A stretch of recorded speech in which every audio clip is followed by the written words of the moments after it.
Hello students, welcome to Top Scholars. Today we will know about some of the concepts of development in India. So let's begin. The process of economic development is multifaceted. It has various indicators. These indicators help us to understand how much and how well the growth of a country is. Students, we live in this huge country India, so you have no idea how interesting it is to see one by one all the factors that tell us more about the development of India. Let's start with understanding what GDP is. The full form of GDP is Gross Domestic Product. It sounds a bit complicated, right? But trust me, it's not. It simply tells us how much economic activity is going on in the country. Let us go by the definition of GDP. It measures the total monetary value of all final goods and services produced within a country's borders within a specific period, usually annually or quarterly. You know, Maharashtra has the highest GDP in India as per the latest data for 2023 to 2024. Tamil Nadu comes second. For the longest time, GDP was the main measure of growth. However, GDP cannot tell us very well about the factors such as income distribution, environmental sustainability, or overall quality of life. The geographically big states will naturally have a higher GDP, but it won't be fair to the small states that might be performing well. Therefore, it becomes difficult to compare the states of India on an equal footing. This is where GDP per capita shows up. GDP per capita is the average economic output per person in a nation. It is obtained by dividing the GDP of a country by its population. GDP per capita offers a more nuanced understanding of individual prosperity and living standards within a country. A higher GDP per capita generally means that there is higher standards of living, better infrastructure, and greater access to goods and services. Sikkim has the highest GDP per capita in India as per the latest government data. The next important indicator is the Human Development Index, also called HDI. It measures a country's average achievements in three basic aspects of human development. Health, that is life expectancy at birth. Education, that is mean years of schooling and expected years of schooling. And standard of living, that is GDP per capita. HDI goes beyond economic growth.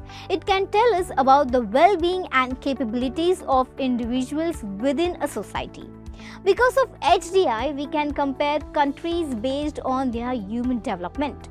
In India, Kerala was consistently ranked as the state with the highest Human Development Index. The next important indicator of economic development is the employment rate. This rate tells us the percentage of people in the working age population. It is typically defined as individuals aged 15 to 64 who are employed.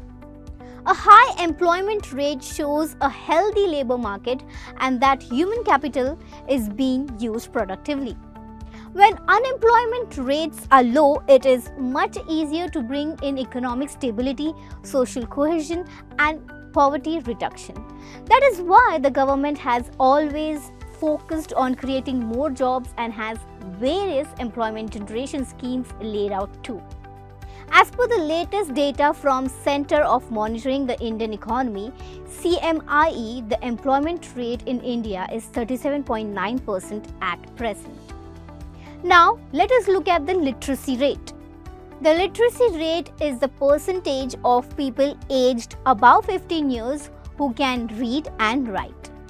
It is one of the most important indicators of the quality of human and economic development. As the literacy rate rises in any country, there are improved cognitive skills, increased productivity, and enhanced opportunities for economic and social advancement. For the literacy rate to be high, it is important to invest in education and literacy programs. This will make sure that we have long-term economic growth, reduce inequality, and promote sustainable development.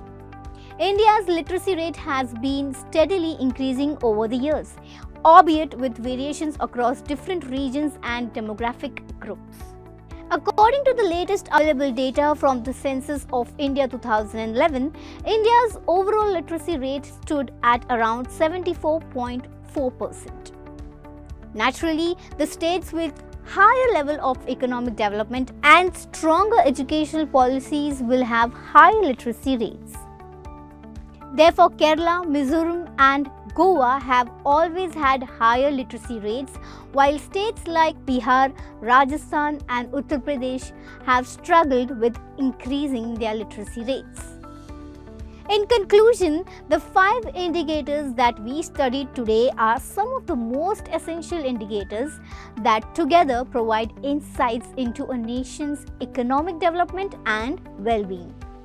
By analyzing these indicators holistically, policymakers can formulate effective strategies to promote inclusive and sustainable development for all members of society. With this, we have come to the end of this topic. Now let us practice some questions. Question number 1. Which state in India has the highest GDP? Question number 2. Why is GDP not enough to know about economic development? Question number 3. What are the parameters for measuring the Human Development Index? Question number 4.